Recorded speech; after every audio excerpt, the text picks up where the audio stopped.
너는 기도할 때 네 골방에 들어가 문을 닫고 은밀한 중에 계신 내 아버지께 기도하라.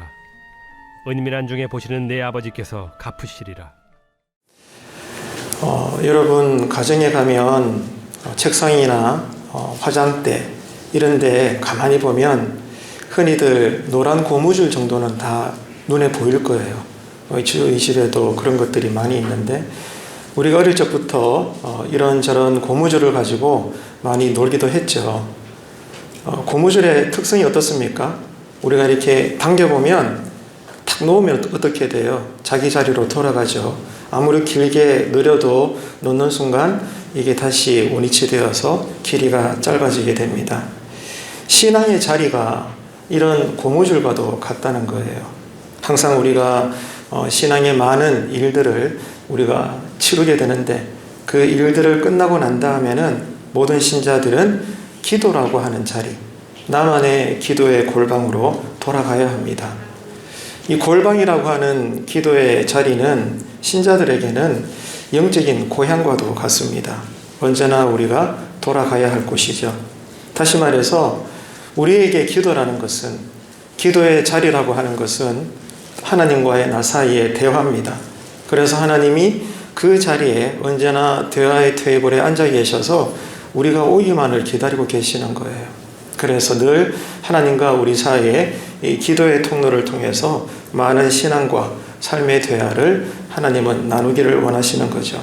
그래서 우리는 이런 골방이라고 하는 기도의 자리에 늘 나아가서 항상 일하기 전에도 하나님께 그 일을 아뢰고 또 내가 이 일이나 상황이나 환경에 대한 생각이 있지만 또 완전하신 하나님의 계획이 있으시기 때문에 일하기 전에도 우리는 골방의 자리에 먼저 들어가서 기도함으로 하나님의 뜻을 분별하고 또 하나님의 음성을 듣고 하나님으로부터 비전을 받아서 그 일들을 우리가 잘 치루어야 되겠죠.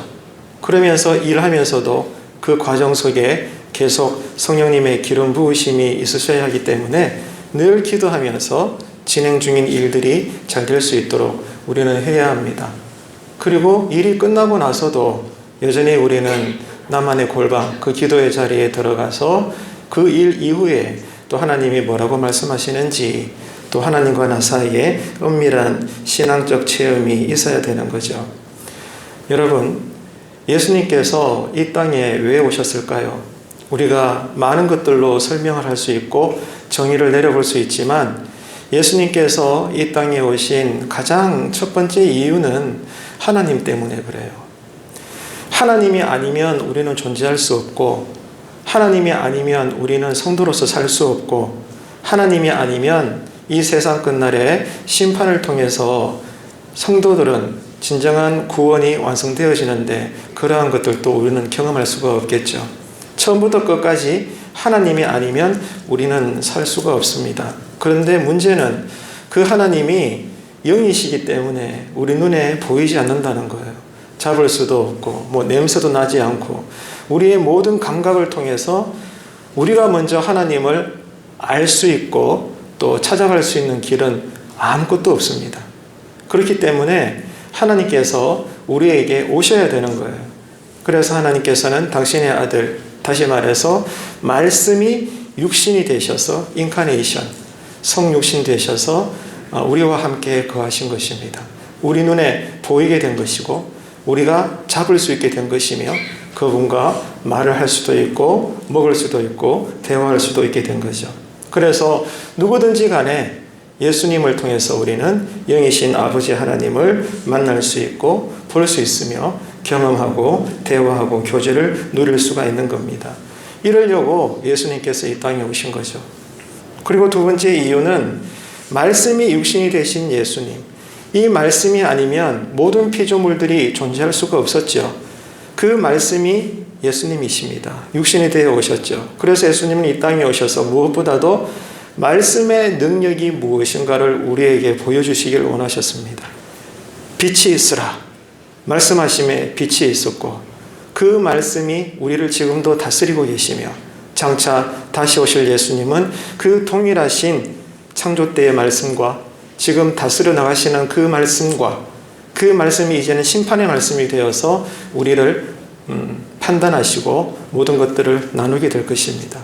그래서 예수님께서는 이 땅에 오셔서 우리들에게 말씀의 능력이 무엇인지를 보여주기를 원하신 거예요. 그래서 우리에게 그 모든 것들을 보여주셨죠. 그리고 또 하나 이야기해 보자면 특별히 그 말씀의 능력이 우리를 어디로 이끌고 갑니까? 기도의 세계로 나아가게 하는 거예요. 그래서 우리가 어떻게 기도해야 하는지를 가르쳐 주시려고 하는 것도 예수님의 사역 가운데 아주 중요한 목적이었다는 것을 우리는 성경을 통해서 알 수가 있습니다. 특별히 마태복음 5장에서 7장은 참 유명한 장입니다. 흔히들 산산수훈이라고 하죠. 산중에서 제자들과 사람들에게 많은 강론의 말씀을 하셨어요. 여러 주제가 담겨져 있습니다. 하지만 그 가운데서도 특별히 주님께서 강조하신 것은 기도에 관한 것입니다. 주님의 이 가르침에서 기독교 전체 신앙적 행위 가운데 가장 대표적인 것들이 무엇인가 하면 이 산상수훈에 의하면 예수님께서는 세 가지를 말씀하셨어요. 첫 번째가 구제하는 것입니다. 우리 기독교 신앙에 있어서 구제라고 하는 것은 하나님의 사랑을 드러내는 것에 있어서 아주 중요한 현장이 되고 통로가 되는 거예요. 두 번째는 기도입니다. 그리고 세 번째는 금식과 관련된 말씀입니다. 그래서 이 구제와 기도와 금식 이 세 가지가 특별히 산상수훈의 많은 주제들 가운데서 큰 부분을 차지하고 있어요. 그런데 이렇게 세 가지 주제 가운데 있는 뼈대를 예수님께서는 의도적으로 그렇게 순서를 정리하셨어요. 구제도 중요하고 금식도 중요하지만 구제가 구제되기 위해서 또 금식이 금식되기 위해서 그 중간에 뭐가 있어야 된다는 거죠? 기도가 있어야 된다는 거예요. 그러니까 기도가 살아있지 않으면 우리가 날마다 기도 체험하지 않으면 그 기도가 능력을 발휘하지 않으면 성도는 성도다울 수 없고 교회는 교회다울 수가 없다는 것입니다. 그만큼 기독교 전체 신앙 세계에 있어서 뼈대는 그 척추는 뭐니 해도 기도라는 것을 예수님은 언제나 우리들에게 강조해 주신 거죠. 근데 우리 편에서 문제는 무엇인가 하면 이것입니다. 기도, 중요한 것은 알겠는데 왜 기도해야 되나 그 말이에요. 그리고 어떻게 기도를 해야 되나 언제나 이 굵직한 문제가 우리에게는 풀어야 될 숙제인 것입니다. 왜 이런 질문을 날마다 우리는 되뇌어야 하는가 하면은 이 사회를 보십시오. 갈수록 타락하고 온갖 죄악들이 난무하고 어디를 둘러봐도 이제는 깨끗한 거리를 우리는 찾아볼 수가 없습니다. 옛날에는 우리 어릴 적만 해도 TV를 틀면 간간히 아이고야 저런 사고가 터졌네, 아이고 저런 살인사건이 일어났네, 이런 거를 간간히 듣고 모두가 충격받아가지고 모두가 그것을 이야기한다고 정신이 없었는데 지금은 뉴스를 틀 때마다 온갖 살인사건, 폭력, 테러, 전쟁, 묻지마, 살인 등등 기가 막힌 여러분 사회악들이 비일비재하게 우리에게 들려지기 때문입니다. 그리고 또 하나의 이유는 여전히 변하지 않는 나 자신의 모습 때문에 우리는 언제나 기도하면서도 늘 자주 섞인 목소리로 묻는 거예요. 왜 기도하는 거지? 어떻게 기도해야 되나? 사회를 바라봐도 또 좁게 그 범위를 좁혀서 나 자신을 봐도 도무지 변하지 않는 내 모습만 우리가 인식할 때면 기도에 대해서 많은 질문들을 쏟아낼 수 있는 거예요. 솔직히 우리가 아무리 성경에도 기록되어 있지만 주여 주여 부르짖으며 목전껏 그렇게 기도를 해도 여러분 그렇지 않습니까? 나 자신부터 변하지 않는 수십 년간의 이런 신앙생활을 우리가 생각해 볼 때 다른 거 말할 거 없이 나도 변하지 않는 판에 무슨 사회가 변한단 말인가, 이런 인식을 우리는 때때로 진지하게 해보게 되는 것입니다. 그래서 그리스도인들은 무엇을 위해서 이 땅에 태어났고 어떻게 살아야 되는가, 대체 신앙이라는 게 뭔가, 이런 스스로의 질문을 가지고 우리는 교회에 나올 때도 많다라는 거예요. 그래서 여러분 참으로 부끄럽게도 또 어떤 면에서는 참담하게도 우리에게 현재 기독교라는 것은 어떤 것입니까? 냉정하게 말하면 늘 기도를 말하지만 솔직히 우리는 이제 기도하지 않는 기독교가 되어버렸는지 모릅니다. 성경을 펼치면 늘 기도와 관련된 주제가 쏟아지고 들리는 설교도 늘 기도요. 우리가 늘 공부하는 것도 나누는 것도 대화가 기도일 때가 많지만 그러나 정작 우리의 모든 생활 속에서는 기도의 자리에서 그 누구도 찾아볼 수 없는 기도하지 않는 기독교를 지금 우리는 살고 있는지 모릅니다. 기도를 한다고 하지만 여전히 기도의 방향을 상실한 그런 기독교를 지금 우리가 보이고 있는 것은 아닌가 돌아봐야 되는 거예요.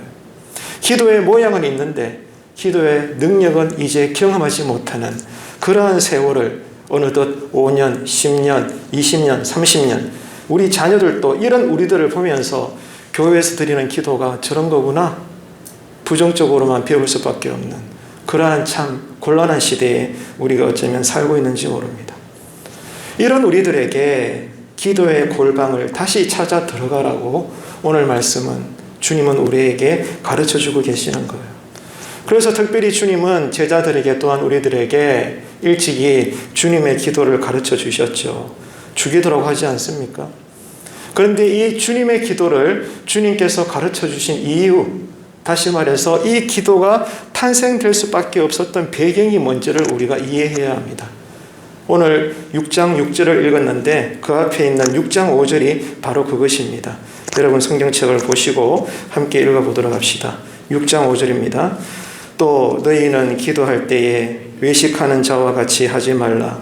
그들은 사람에게 보이려고 회당과 큰 거리 어귀에 서서 기도하기를 좋아하느니라. 내가 진실로 너희에게 이르노니 그들은 자기 상을 이미 받았느니라. 아멘. 자, 여기에서 예수님의 경고는 뭐죠? 외식자가 되지 말라는 거예요. 다시 말해서 위선자가 되지 말라는 것입니다. 위선자들의 특징이 무엇인가 하면 사람들에게 보이려고 한다는 거예요. 뭘 하든지 간에 그 일의 마음의 동기는 사람입니다. 사람에게 보이려고 많은 사람들이 볼 수 있는 장소에 와서 그렇게 종교적, 외적인 거룩함을 드러내기를 좋아한다는 거예요. 물론 다 그런 것은 아니겠죠. 하지만 우리가 TV를 통해서 옛날 때부터 봐왔던 모습이 뭡니까? 나라를 다스리는 여러 정치인들을 보십시오. 그들은 종교를 가리지 않습니다. 자기들의 정치적인 영향력을 위해서 또 자기의 이름을 걸고 그 표밭을 관리하기 위해서 모든 종교를 다 찾아 들어갑니다. 당연히 교회도 찾죠. 그래서 함께 예배드리고 보란듯이 기도하는 그 모습을 영상으로 언론을 통해서 막 뿌립니다. 왜 기도하는 걸까요? 그것은 분명하죠. 사람들에게 보이려고 하는 것입니다. 그것만이 아니죠. 우리 교회 안에서도 보면 노회에서나 총회에서 물론 다 그런 것은 아니지만 일반적으로 봤을 때 교회 안에서조차 이 바른 정치가 되지 못하고 자기 원하는 대로의 이 모든 자기만의 제국을 세우려고 교회 안에서조차 우리 신자들도 모든 종교적 행동이나 특별히 기도에 있어서 사람에게 보이려고 그렇게 여러분 살아가는 행태들이 얼마나 많은지 몰라요. 그런 그들의 기도가 왜 헛된 기도인가 하면 그들이 기도하면서 의식하는 대상은 절대로 하나님이 아니기 때문입니다. 그들에게 기도의 대상은 말은 하지 않지만 사람들이에요. 사람들이 그들의 기도의 대상일 뿐입니다. 그래서 그들의 기도는 외식적이고 위선적이다 이 말이죠. 그래서 주님이 경고하는 겁니다. 여러분, 외식이 무엇입니까? 또 그리고 위선이 뭐죠? 쉽게 말해서 겉과 속이 다른 거예요. 그런데요, 가만히 이것을 생각해 보면 남의 이야기가 아닌 거죠. 사실 우리에게도 매일 일어나는 생활의 현상입니다. 우리 역시도 당장 눈앞에 있는 사람에게는 모두 다 위선적일 수밖에 없다는 것을 인정해야 됩니다. 왜냐하면 그래야 할 때도 있거든요. 왜? 이게 사회생활입니다. 교회 안에서도 가정에서도 어디서든지 간에 우리 역시 사람들과의 수많은 관계 속에 위선적이고 또 이중적인 모습을 보일 때가 많다는 거예요. 당장 지금 내가 마주하고 있는 사람이 있습니다. 그런데 어느 날 내가 지금 상대하고 있는 그 사람은 솔직히 말은 안 해서 그렇지만 내가 그 사람을 상당히 부담스럽게 여겨요. 나는 그 사람을 좋아하지 않습니다. 나는 그 사람이 마음에 들지 않습니다. 같이 있는 것만으로도 부담이 되고 싫습니다. 그렇다고 해서 내가 그냥 어린아이도 아니고 말이죠. 다 큰 어른이 그냥 정색을 하면서 싫은 말을 하면서 나 너 싫어 이런 말 할 수 있습니까? 절대로 못합니다. 그리고 상대방의 의견에 동의하지 않아도 사사건건 그들의 의견과 그들의 주장에 나 반대요 라고 말할 수 없는 것입니다. 왜 그렇습니까? 이게 생활이거든요. 이게 사회생활입니다. 우리 역시 위선적이지 않고 그리고 여러분 이중적이지 않고 이렇게 살아갈 수 있다는 것이 얼마나 쉽지 않다는 것을 생각해야 합니다. 남의 이야기가 아니라는 거죠. 우리는 생각한 대로 말하지 못합니다. 언제나 생각한 대로 행동할 수가 없습니다. 생각과 행동이 항상 불일치할 수밖에 없는 거죠. 결국 우리도 위선적일 수밖에 없으며 외식자일 수밖에 없다는 것을 오늘 우리는 이 말씀 앞에서 겸허하게 인정할 수 있어야 되는 거예요. 그런데 다 양보해서 여기까지는 좋다 이거예요. 우리는 다 연약하니까. 우리는 죄인이니까. 다 우리는 죄의 본성을 여전히 가지고 있으니까. 여기까지는 좋다 이거예요. 근데 진짜 문제는 뭐예요? 보이지 않는 하나님께도 우리가 위선적인 태도로 나아갈 때가 얼마나 많은지 모른다 그 말이에요. 속으로는 이렇게 생각을 가지면서도 겉으로는 또 저런 기도를 드릴 때가 우리 역시도 많더라는 거죠. 심지어 하나님을 향해서 온전하고 순전한 동기에서 기도를 하는 것이 아니라 우리 역시도 때때로는 사람에게 보이려고 그리고 내가 지금 격하게 주장하고 싶은 것을 기도라는 언어를 통해서 또 어떤 사람들의 허물을 드러내고 내 주장이 맞아요. 내가 옳다는 것을 증명하기 위해서 우리는 그렇게 보란듯이 기도할 때도 있더라 이겁니다. 이것이 우리들의 현재 모습 중에 하나라는 거예요.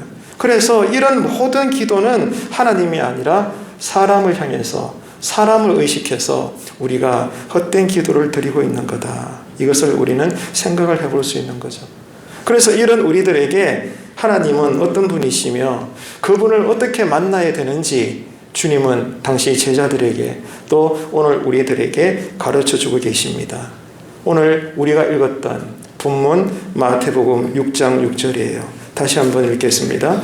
너는 기도할 때에 내 골방에 들어가 문을 닫고 은밀한 중에 계신 내 아버지께 기도하라. 은밀한 중에 보시는 내 아버지께서 갚으시리라. 아멘. 자, 여기서 우리가 알 수 있는데요. 하나님은 어떤 분이십니까? 우리의 기도를 들으시는 분이에요. 이것을 말씀하고 있죠. 근데 궁금한 것은 이거죠.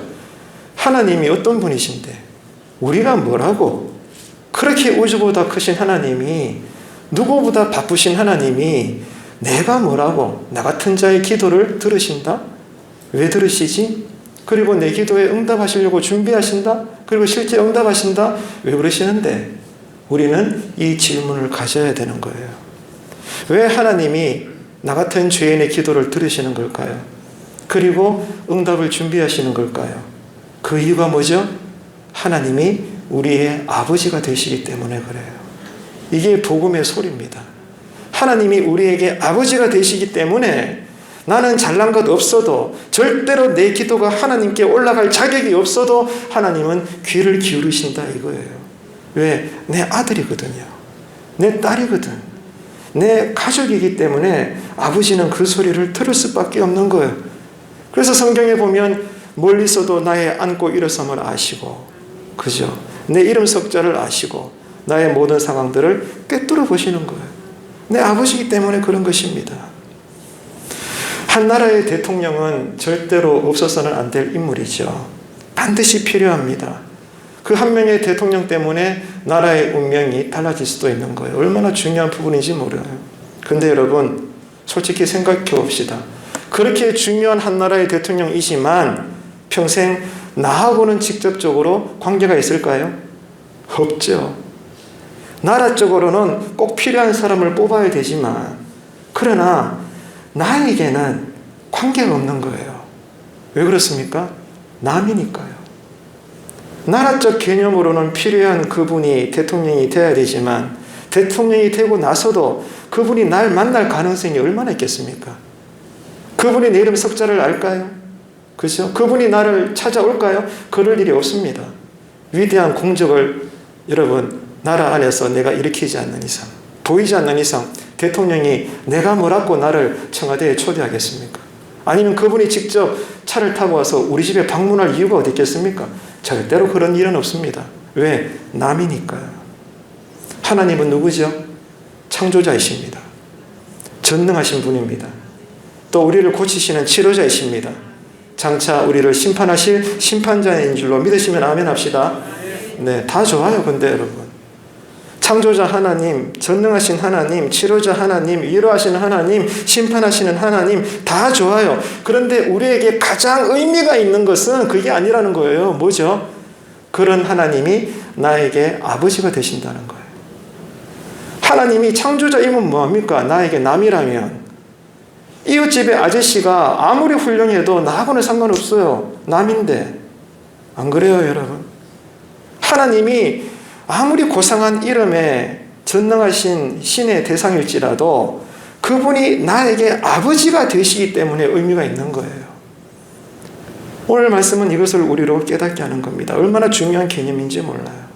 여러분, 그렇기 때문에 하나님이 정말로 내 아버지가 되심을 우리가 믿는다면 우리는 과연 어떤 태도로 하나님께 나가야 될까요? 여기에 대해서 예수님의 가르침이 있다는 거예요. 뭐죠? 골방에 들어가서 기도하라는 겁니다. 이게 주님의 답변이에요. 왜? 하나님이 내 아버지니까. 그러니까 골방을 찾는 거예요.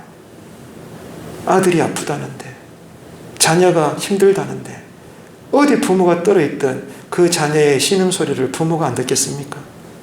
여러분 자식들 그렇게 다 키우셨잖아요. 자다가도 다 듣는 거예요. 말하지 않아도 부모는 이미 우리 자녀들의 생각 머리 꼭대기에 앉아있는 거예요. 키워봤으니까, 내가 살아봤으니까 말하지 않아도 아는 거죠. 이게 아버지입니다. 이게 엄마예요. 하나님은 누구십니까? 내 아버지가 되십니다. 내 아버지가 창조자이시고, 내 아버지가 전능하시고, 내 아버지가 치유자이시며 장차 그날에 다시 오셔서 나를 구원의 완성으로 이르게 할 것입니다. 이 고백이 오늘 우리에게 터져나와야 되는 거예요. 여러분, 골방에 들어가서 기도하는 것입니다. 자, 여기서 골방은 어떤 곳입니까?